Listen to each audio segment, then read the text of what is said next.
as Raleigh said, what I'm going to be talking about is not necessarily a direct pain story. I will kind of interweave my own experiences with this presentation, but really is to provide some concepts around modern pain science. And certainly what they did is the way I learned them and the way that they sort of impacted my practice is going to bleed through really, really, really quickly here. So we're going to talk about deconstructing pain. And for those of you who don't know me, there's a couple of people in here that I don't know. Most people I at least have a little bit of familiarity with your name. So glad to see you. But for those who don't, and you're like, well, why in the world should we even listen to you? I'm a fellowship trained pain specialist. So what that basically means is I did an anesthesia residency at the University of Chicago. I did a fellowship in pain medicine at the University of Michigan. I passed all my boards, did all that stuff. I was in the Navy, was associate program director of the Navy Medicine Pain Fellowship Program. And what that ultimately came out is when you're looking at a modern healthcare system, a quote unquote pain specialist such as myself are supposed to be the people who have the answers. Now, when I went into practice, I had the privilege of practicing in the military, and in the military, we had what was known as a group practice model. So we didn't see individual patients, which is very different than most of the way that practices go. Usually you have your patient panel, you see your patient panel, you kind of are involved with them. You may cross cover and see other physicians' patients on the side, but they're not really yours. In the military, because we had all these deployments and we had people with other clinical responsibilities, I may see a patient, one of my colleagues, also fellowship trained, may see them on a follow-up visit, or maybe they're doing a procedure, and then somebody else might see them after that. So it was really kind of discordant care, but it also meant you couldn't hide your results. And this becomes very, very important because I've seen lots of people, particularly in the pain world, talk about how awesome and fantastic their results are. But when you see their patients or you talk to their patients, that fantastic outcome could be very, very different than the way it's being presented to you. And what I also saw is that there was this vast kind of change in the way that we treated people. Some of us were very conservative. Other people were very aggressive. Everybody had the best interests of our patients in mind, but we practiced very, very differently. And what the other part I noticed is you never knew exactly what was going to occur. You can have the same person with a quote, same type of pathology, and you can do the same procedure on them, and you could have vastly different results. Different people could do the same thing on somebody else and have completely different results. And I found that very, very frustrating. So what I thought it was the military model, I thought it was this group practice. So when I moved and came up to Corvallis, it was just me, the solo practitioner, very conservative in my approach, very standard. I wasn't doing like crazy stuff. I was actually following all the evidence that we had. And what I found very quickly, though, is that my outcomes in pain were the same that I was seeing in the military, meaning you could do the same procedure on somebody on a different day and they'd have completely different results. You could see that do something completely different and have a fantastic result. It was this inconsistencies that drove me crazy. And I also wasn't seeing people get better. The reason I went into medicine is I wanted to see people improve. I don't want to see them over and over and over and over again. I want them to get back out into their life, seeing their friends, their family, and not being, if you know your physician by their first name and they're a specialist physician, that's probably not the best thing, because you really want them out in the community. You want them out and kind of dipping their foot into the water to see you every once in a while, but not seeing you all the time, or certainly getting worse and worse over time. So I now didn't have this other people around me. I couldn't say it was the military. And I started to think, well, I'm a fellowship trained pain specialist. Let me look at the data on what I'm actually practicing with a critical eye, not this idea that says, well, I know that published story, but that's not true, because I know in my heart the procedures that I'm doing work. And when I looked at a little bit more critical eye, what I noticed was that all these high-priced, expensive interventional procedures that I did have very, very, very little evidence to support them. And you could say no or none. And if you look at most of the way that we treat persistent pain in the United States, almost everything that we do, the surgeries, the injections, the whatever type of therapy you want to look at, the evidence to support it is pretty much minimal to non-existent. And that was very disconcerting to me. And the second part that I looked at was, wait a second here. I'm a fellowship trained pain specialist. These procedures don't work. Do we actually understand the problem? Because if you are treating something and you are not getting people better, and you're treating it all these different ways, and those don't seem to be working, the first thing that you need to do is take a step back and say, well, actually, do I understand the problem that I say I'm treating? So I went back and started looking at the literature and research on pain. And what I found was that there was vast amounts of good research in fields that were completely unrelated to what I had been studying. Lorimer Moseley, who became a mentor, all this published data that said that there's something so much more to pain than what I had been taught. So that information, and when I really went deep into the pain literature and started exploring like how this stuff works, and what actually is the science of pain, and why is the neuroscience, the brain science that we're looking so critically important to the science of pain, and that fundamentally changed my practice. I stopped doing interventions. Haven't put a needle on anybody for over a decade now at least, and became very involved with clinical education. But on a personal standpoint, it absolutely changed not only how I practice, but it changed my own personal relationship with pain. I'm not scared of pain anymore. I appreciate pain. I don't find it threatening. Instead, I find it a learning tool. And it has led me in so many different ways in my own personal life with how I experience the world. I just can't tell you. So I have 4 key transformative topics when it comes to pain education. We don't have time for all of these, and we're not going to be able to go into all of them in great detail. But I want to briefly put them here just so I can start to plant some seeds for future discussions and plant some seeds for maybe to help you kind of think about this stuff once you're away from this presentation. The first one is the concept of pain and protection. And the second one is pain and construction, which is really this deconstruction process that Raleigh led into, but you can't separate those too much, so I have to introduce them both at the same time.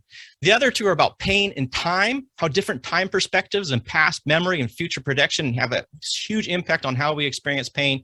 And the last one is what I call pain and power, in the sense of empowerment and control, this perceived control, and how important that is to your personal experience of pain, and what you talked with, and if you're a clinician, how you're working with your clients in order to help them to feel more in control of their bodies and over their experiences.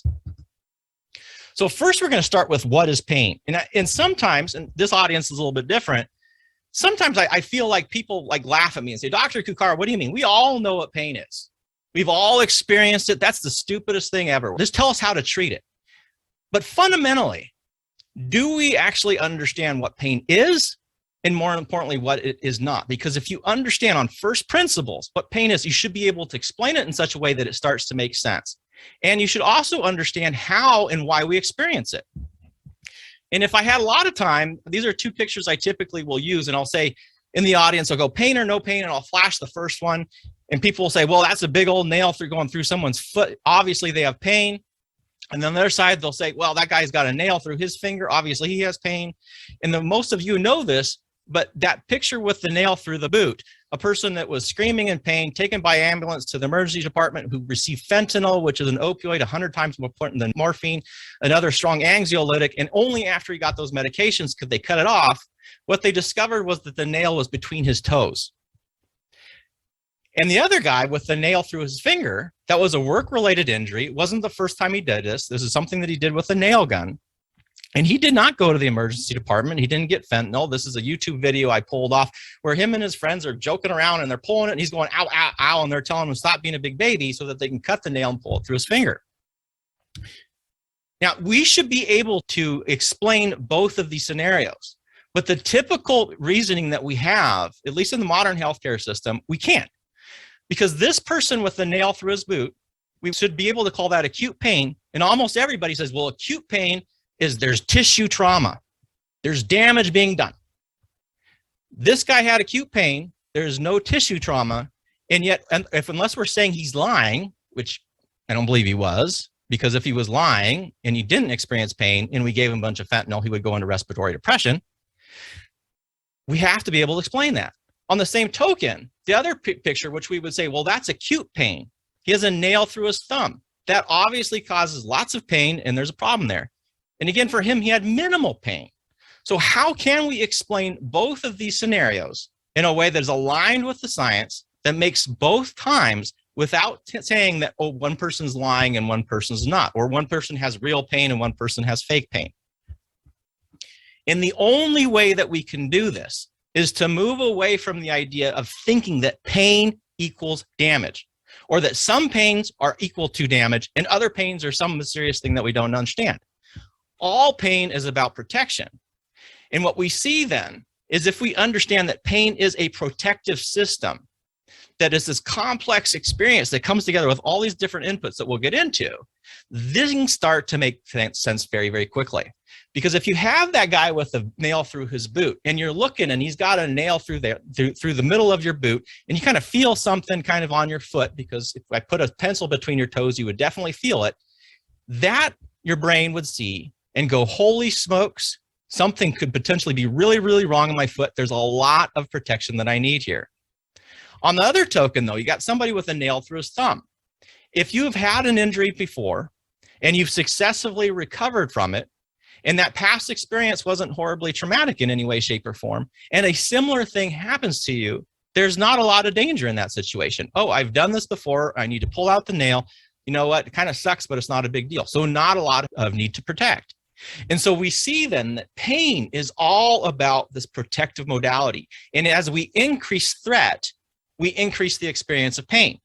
Now, counter to that, a little outside this talk then, if you know this and you know pain is about protection, then safety becomes paramount. How can we increase a sense of safety? So if pain is about protection, how does it actually do this? What are the biological processes involved that allows this really complex system to keep us safe, to keep our limbs safe, to keep us from burning our fingers and then rotting off because of infections? And the way that it does that is not this way. Most people, when they talk about pain, they talk about this coming from. In fact, the language that they use will be, well, where is the pain coming from? And very quickly, though, you see that this fails to actually add up. Because if you have somebody, again, with this acute pain in his foot, and he's got a nail, but it's between his toes, where is the pain, quote, coming from there? It can't be from the foot. There's no damage. There's no significant inputs coming from the foot. The only place that makes sense for this person to be experiencing pain is in the brain itself. And similarly, the guy with a nail through his thumb, that is not pain coming from his thumb. If it was a directly one-to-one correlation, that if we had an input in the finger and the number of inputs in a finger directly correlated with the experience of pain, then all pain would be modulated by the amount of tissue damage that we experience. And we know that's not true. You can have no significant tissue damage and extreme pain. You can have profound tissue damage in minimal pain. And the only place that makes sense, again, is in the brain, that our brains are central to this experience of pain. Coming from thinking, I also kind of I describe it as pain pus, because we want to believe that somehow there's this little pain pus particle, and that pain pus particle stimulates a little pain receptor, and then the pain receptor sends the pain down the pain pathways and into the brain almost unadulterated. And everything that we see in most healthcare systems is then designed to interrupt this flow. We think we can stop the flow of pain pus or minimize the pain pus, or we can cut it out, or we can poke it, or we pop it, or we drug it. But if this was the case, if pain actually flowed down pathways like pus, then when we cut, poke, or drugged those pathways, we should have consistent and predictable results on how our pain is experiencing. We would have fantastic outcomes. We'd have fantastic data, and pain would be amazingly easy to treat, particularly even the persistent pain. But this is not what we see. Usually I'll have a slide after this. We'll actually look at the actual data on how we're treating persistent pain, and it is absolutely atrocious. We do more surgeries, we do more injections, we prescribe more drugs than anywhere else in the world, and our outcomes with pain, particularly persistent pain, are no better, if not worse, than anywhere else in the world. So this simply does not work, this idea that pain flows down these pathways. And the thinking here is very cause and effect. Somehow there's a stimulus and a response. The pain is coming from and going to the brain. And again, we want to think this way. Our brains are actually designed to perceive the world in this way, but this simply does not work. Again, if it was cause and effect, every time you had tissue damage, then there would be a direct correlation between the amount of pain that you experienced and the amount of tissue damage that we have. That's not true. And if we had no tissue damage, we should not be experiencing pain. And yet, from the vast amounts of persistent pain that we have in this country and in the world, we simply know that's true. And again, people do not lie about their pain. Their experienced pain, the pain is 100% real, but it's not associated with tissue damage. I also call this then plumber thinking, because we approach this idea of pain pus pathways and this idea that we can somehow interrupt the flow of pain, same way that a plumber would look at your pipes. They're looking for a stop or a gap or something that they can kind of whizzle out so they can stop or start the flow there. But when we think in these linear processes, in this cause and effect manner, it doesn't line up for how we can explain pain. It doesn't line up with how we see that treatments align with pain, and it certainly doesn't line up when we're looking with overall outcomes. So we need to understand that there's a different way to think about pain, and that's to understand what I call construction of pain. So when you look at the diagram on the left, which is it's from Melzack and Ron Melzack's neuromatrix theory, and it's an adaptation of that. What you see is when it comes to pain, you cannot think of cause and effect. Instead, what you need to recognize is there are multiple inputs. We have the sensory inputs that come from the periphery. We have this affective motivational component comes from more long-term memory and what we have learned. And then we have this cognitive evaluative input, which also comes from the brain, but is more forward thinking, anticipatory, and is a lot about threat and danger appraisal. We also have immune modulators in there. We have endocrine factors in there. We have intrinsic neurosystems involved. We have simply exteroceptive and proprioceptive input. All these different inputs that tell you where your body is in the world and what are all the different stimulus is in the world and what that you believe are important to how you navigate the world all come together to construct this experience of pain. Now, this is very, very different thinking, though. You can't just think, again, cause and effect. There is no single stimulus that directly correlates with an experience of pain. And this type of thinking, then, is not plumber thinking, but what I call firefighter thinking, because that process of fire is dynamic. All fire has to have three components in order for it to be constructed. You have to have a fuel source, you have to have a heat element, and then you have to have an oxygen supply. And it doesn't matter how complex or how simple the fire is, you always have to have these three elements in order to construct that fire. And these elements are extraordinarily dynamic. And the reason then that firefighters learn this is because they recognize that this dynamic process can change very quickly, and that how it is constructed is going to have very, very different treatments. Meaning if you have a big fuel-based fire, there's lots and lots of logs of wood, you still have oxygen and still have heat, but you may want to target most of your modalities against that fuel. On the other hand, if you have a complex fire that maybe is more oxygen related, there's just tons, there's 100% oxygen. Maybe you have somebody with a bunch of O2 tanks nearby. The thing that makes more sense is turn off the oxygen supply. And in other scenarios, if we can somehow stop that process of combustion from going on, that may be the best way that we can address this. And so firefighters who may not understand emergence, which is sort of the science behind this, but they've really quickly recognized with this model is that, hey, if we can think in 3 dimensions, we can very quickly start to figure out how these fires are constructed. And that way, then we can start targeting our therapies very effective to treat this specific fire that might be similar to others, but is unique because these dynamic interactions are unique to what is occurring right now. So in the same way, pain is a constructed process. And you can fundamentally then simplify, without what I call dumbifying, pain into this idea that there's 3 critical dimensions that you have to be thinking in order to understand how we experience pain and how our patients are experiencing pain. There's the sensory aspect, which is sort of like the wood to a fire. There's the emotional aspect that has to do with learning and memory and past experiences. That's sort of the oxygen supply to a fire. And then there's the heat element. That's that cognitive element. That's all about attention and appraisal. Does this matter right now? How much intention am I investing in that sensation? How much threat and danger am I experiencing? What's my environmental cues doing here in this moment? And so just like that fire then, pain is a dynamic process. It can change, and it can change very quickly. You can have acute pain, which we would call, which in a better terminology would be a greater amount of peripheral nociceptive input. There is lots of nerves firing out in the periphery. This would be something like a broken arm, or a burn, or a cut, or a tear of your skin. When we have all of that fuel, all that sensory input coming in, that sensory input alone is not pain. It is just fuel.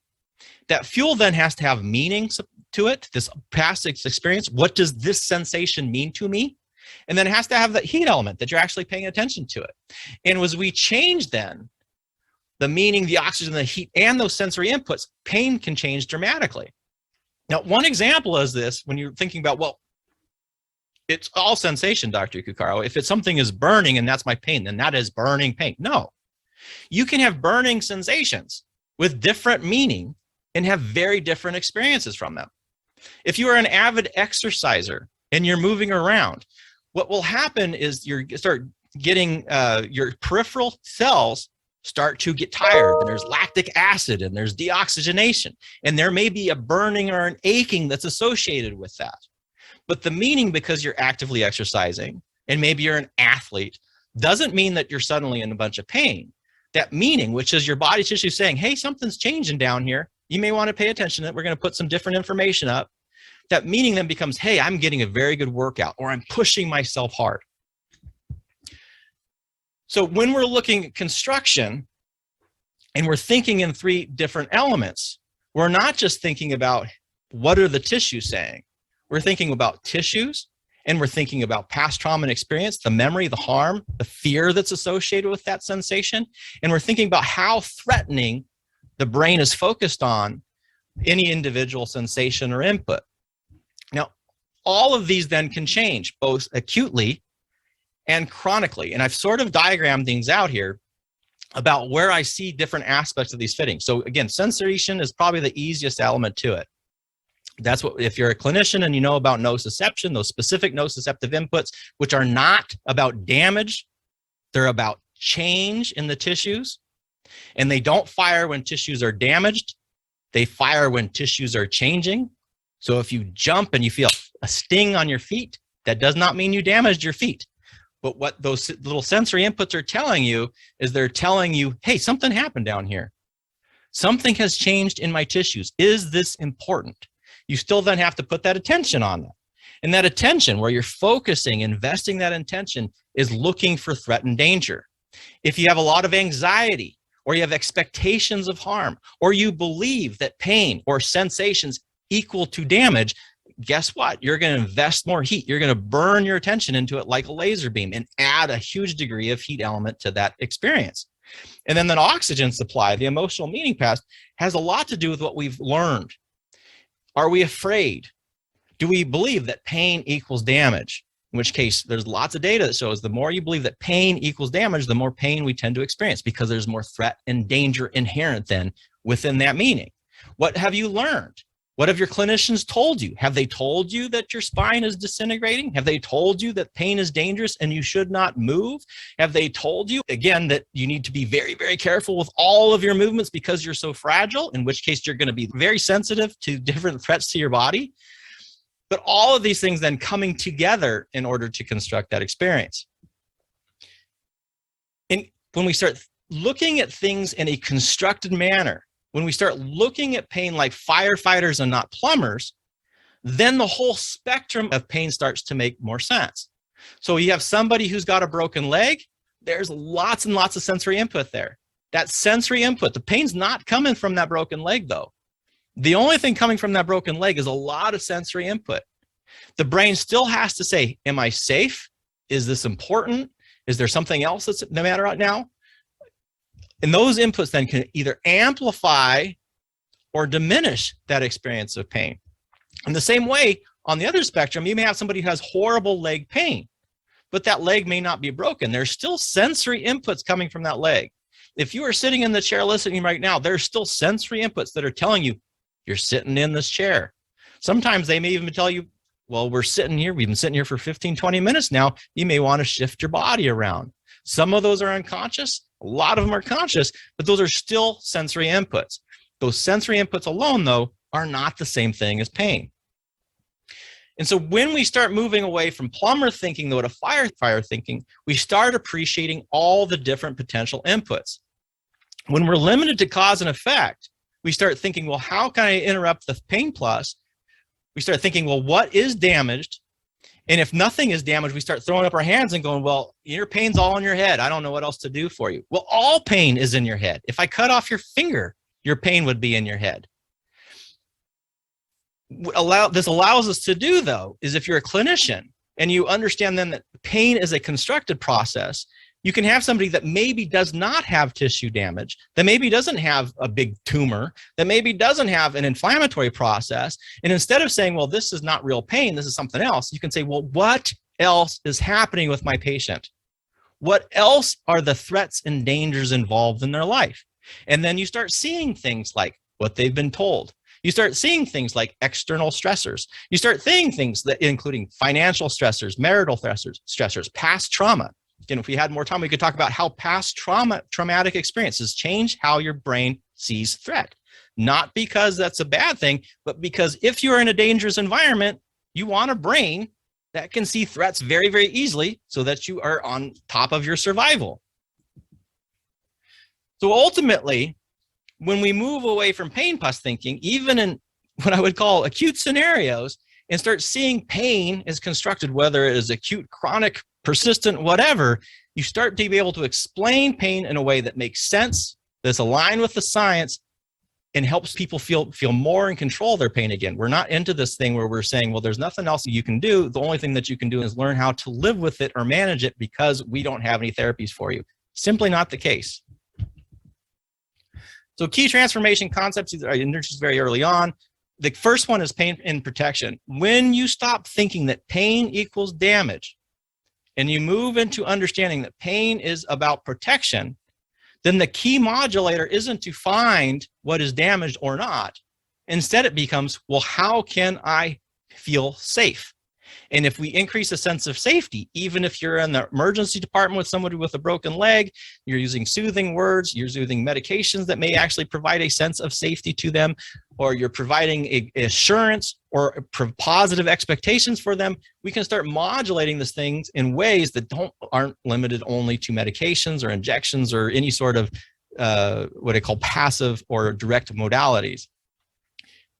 When we then also understand protection, when we move into construction and we stop viewing things in the sequential fashion, cause and effect, and we start looking at things into what is involved in this construction, we start able to align things like, what are all those past experiences? How important are they to this current experience? And most importantly, how can we start reframing these things in such a way to help people feel more in control, more confident, and more importantly, have a sense of self that they can heal? And we're going to hear some of this actually in our community member presentation this evening. And then finally, the last one's pain and time and pain and power are more of this little Rubik's Cube. You start understanding how the brain operates in three different time perspectives, that there's this past element, what we have now, and these future expectations, and we can start messing with those a little bit. And then there's pain and power, about understanding if pain is about protection, and then threat is what makes pain increase. That's the key modulator there. Well, how can we increase a sense of safety in individuals? What are the steps that we need to do to help people feel safe, to feel confident and in control of their bodies again? Thank you, everybody, for having me.